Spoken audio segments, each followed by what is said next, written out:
बिस्मिल्लाहिर्रहमानिर्रहीम। अस्सलाम वालेकुम बच्चों, welcome to BSc first lecture, online lecture.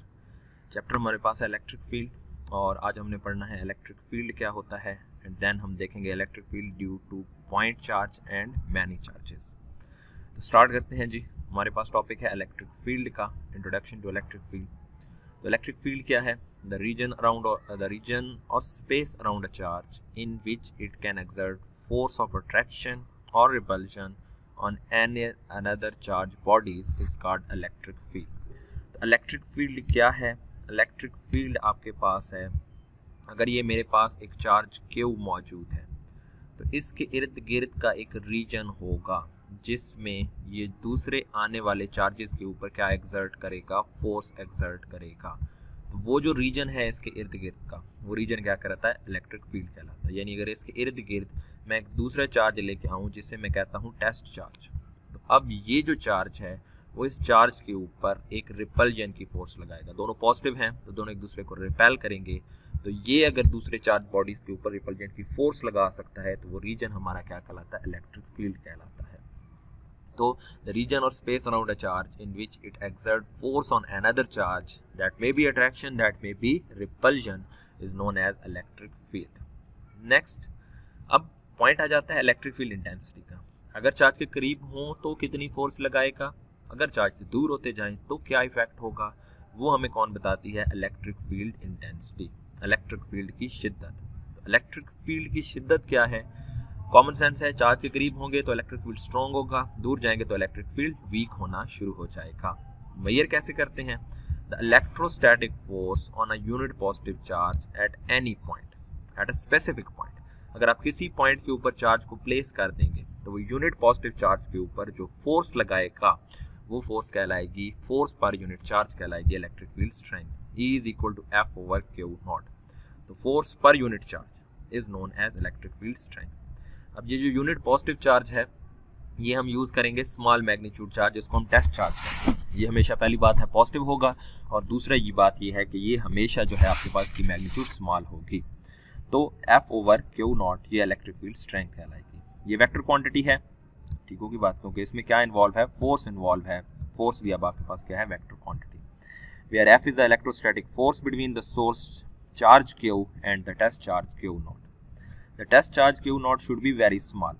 Test charge जैसे मैंने आपको बताया Q नॉट क्या होना चाहिए? Very small. दूसरी बात है ये पॉजिटिव भी होना चाहिए, so that it can not disturb the field produced by charge Q, ताकि वो उस फील्ड को डिस्टर्ब ना करे जो चार्ज Q प्रोड्यूस कर रहा है। ये तो भाई इस फील्ड को टेस्ट करने के लिए यूज हो रहा है, तो इस फील्ड को ये डिस्टर्ब नहीं करना चाहिए, ठीक होगी बात। तो मजीद हम ये लिखते हैं कि इलेक्ट्रिक फील्ड इंटेंसिटी को हम ऐसे भी लिख सकते हैं, E limiting value of Q not approaches to zero. यानी Q नॉट की जो मैग्नीट्यूड होगी वो बहुत स्मॉल होगी, तो limiting value of Q not approaches to zero F over Q not ये आपके पास अब कहलाएगी इलेक्ट्रिक फील्ड स्ट्रेंथ या इलेक्ट्रिक फील्ड इंटेंसिटी। ये बताएगी चार्ज के करीब फील्ड स्ट्रॉन्ग होगा या वीक होगा, चार्ज से दूर जाएंगे तो फील्ड पर क्या असर होगा।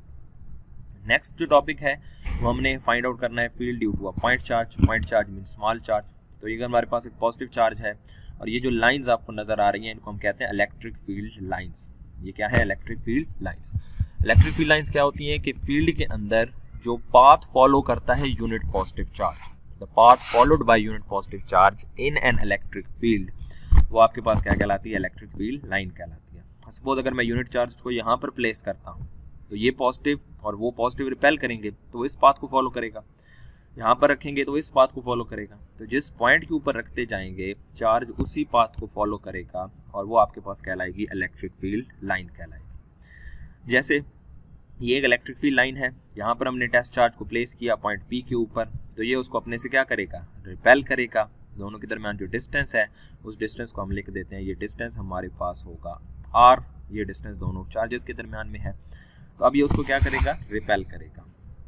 ये उसको अपने से परे धकेलेगा टेस्ट चार्ज को, इसी लाइन के अलोंग परे धकेलेगा।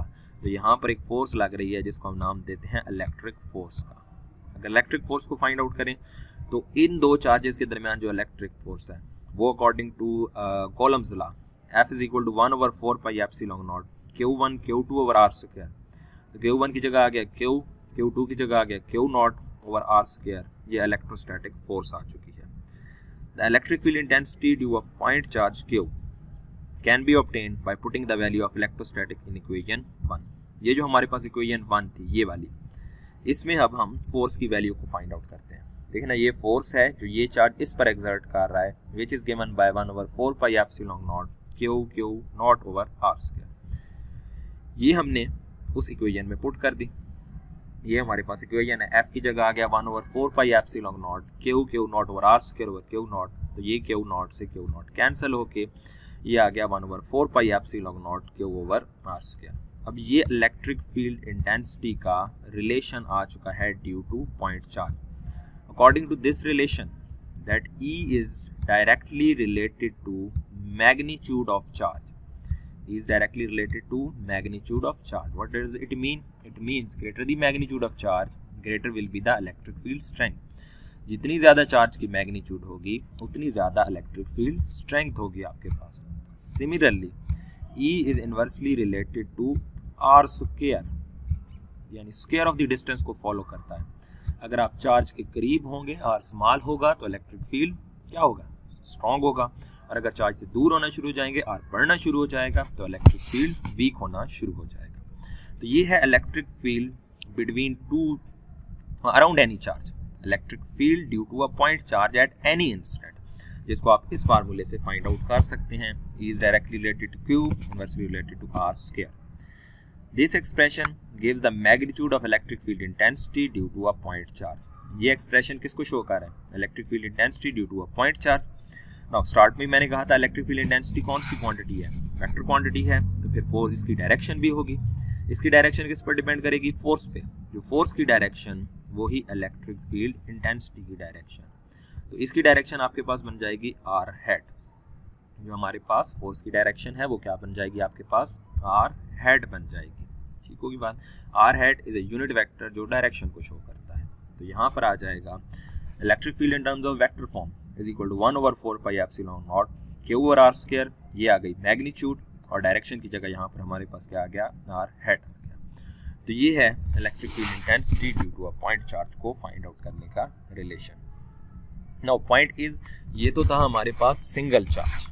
तो सिंगल चार्ज था तो उसकी वजह से इस टेस्ट चार्ज के ऊपर जो इलेक्ट्रिक फील्ड स्ट्रेंथ है वो तो हमने इस फार्मूले से फाइंड आउट की। अगर होंगे मैनी चार्जेस लाइक दिस, ये है Q1, Q2, Q3, Qi, Qn, n number of charges है। Electric field intensity due to n number of charges हम पढ़ने जा रहे हैं। तो let Q1, Q2, Q3 up to so on Qn are the n point charges as shown in figure. यहाँ पर हमने रखा हुआ है टेस्ट चार्ज, ये है Q1, Q2, Q3, Qi, Qn। Q1 का फासला R1, Q2 का फासला इस टेस्ट चार्ज से P पॉइंट पर टेस्ट चार्ज से R2, Q3 का फासला R3, Qi का फासला Ri और Qn का फासला Rn। तो अब हमारे पास क्या है? इस सिंगल पॉइंट Q पर इन तमाम चार्जेस की वजह से फील्ड फाइंड आउट करना है। तो इसको फाइंड आउट करने के लिए हम फॉलोइंग प्रोसीजर अडॉप्ट करेंगे, जिसमें पहला पॉइंट क्या है? Calculate the electric field intensity at a field point due to each charge separately by assuming all that other charges are absent. ये आपने सबसे पहला काम क्या करना है? आपने ये काम करना है electric field intensity due to each charge separately find out करनी है। Q1, Q2, Q3, Qi, Qn, इन सब की वजह से जो इस पॉइंट के ऊपर इलेक्ट्रिक फील्ड इंटेंसिटी होगी वो सेपरेटली फाइंड आउट करनी है। आपको याद होगा प्रिंसिपल ऑफ सुपरपोजिशन। आपने क्या करना है कि सिर्फ दो charges at a time consider करने हैं, बाकियों को क्या कर देंगे? इग्नोर कर देंगे। ठीक होगी बात। यानी पहले आप कंसिडर कर लें कि Q1 और Q नॉट मौजूद हैं, फिर Q2 और Q नॉट मौजूद हैं, फिर Q3 और Q नॉट मौजूद हैं। यानी दो को सेपरेटली कंसिडर करके हर एक का separate electric field find out कर लें, जैसे हम पहले इसी तरह करते हैं। हम करते क्या हैं जी? E1, E2, E3 भी electric field intensity due to point charges Q1, Q2, Q3 up to so on Qn respectively. तो पहले हम फाइंड आउट करते हैं electric field intensity at point due to Q1। अब Q1 यानी Q1 और इस Q को हमने कंसिडर किया, बाकियों को क्या कर दिया? इग्नोर। तो Q1 और इस Q की वजह से जो इलेक्ट्रिक फील्ड होगा वो है E1। तो वो हमारे पास आ गया 1/4 pi epsilon not Q1 over R1 square into R1 head. R1 फासला आ गया और यूनिट वेक्टर R1 हेड किसको शो करेगा? वो यहाँ पर डायरेक्शन को शो कर रहा होगा। तो ये पहले पॉइंट की वजह से आ गया, Q1 E1 is equal to 1/4 pi epsilon not Q1 over R1 square into R1 head.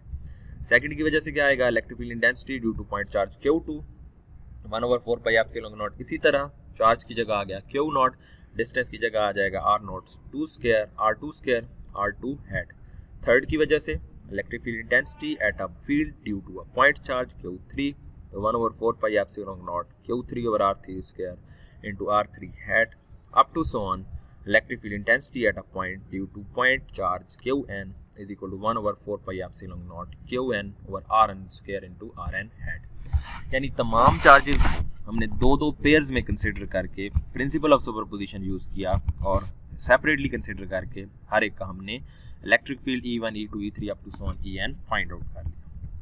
Find out करने के बाद इन सबको आपस में क्या कर देंगे, ऐड, तो हमें total electric field due to n number of charges आ जाएगा। तो E is equal to E1 plus E2 plus E3 plus up to so on En, वो हमने यहाँ पर पुट कर दिया।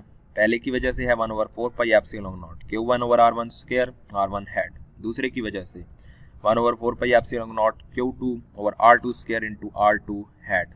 तीसरे की वजह से 1/4 pi epsilon not Q3 over R3 square into R3 head plus up to so on 1/4 pi epsilon not Qn over Rn square into Rn head. फिर हमने यहाँ से क्या कॉमन लिया, 1/4 पाई एप्सिलॉन नॉट कॉमन लिया, तो अंदर क्या बच गया, Q1 R1 square Q1 over R1 square R1 head Q2 over R2 square R2 head plus up to so on Qn over Rn square Rn head. Simple summation की form में इसको लिख लेते हैं जी, क्योंकि तमाम टर्म्स हैं, लेंथी है, उसको हम सिंपल लिख लेते हैं। 1/4 pi epsilon not sigma total value को शो कर रहा है जो 1 से लेके कहाँ तक है, n तक, और इन्वॉल्व क्या है, Qi over Ri square into Ri head. अब i 1 से लेके n तक है, यानी 1 2 3 up to so on n, values पुटते करते जाएं 1 से n तक, तो दोबारा से यही इक्वेशन आपको मिल जाएगी। So this equation gives the total electric field intensity due to assembly of n point charges at specific field point। तो ये था हमारा आज का टॉपिक, जिसमें हमने पहले फाइंड आउट किया इलेक्ट्रिक फील्ड इंटेंसिटी को, इलेक्ट्रिक फील्ड को समझा, फिर हमने देखा field due to point charge को कैसे फाइंड आउट करते हैं। ये पॉइंट्स हमने यहाँ तक फाइंड आउट कर लिए। ठीक है बेटा, ये आपका आज का पहला लेक्चर था, बहुत इंपॉर्टेंट चैप्टर इलेक्ट्रिक फील्ड का। नेक्स्ट इंशाल्लाह हम बहुत इंपॉर्टेंट टॉपिक देखेंगे, electric field due to dipole. हमने डिफरेंट चार्ज क्वांटिटीज़ की वजह से जो हमारा फील्ड होगा उनको फाइंड आउट करना है इस चैप्टर के अंदर। ठीक है बच्चों, आज के लिए काफ़ी है। अल्लाह हाफिज़।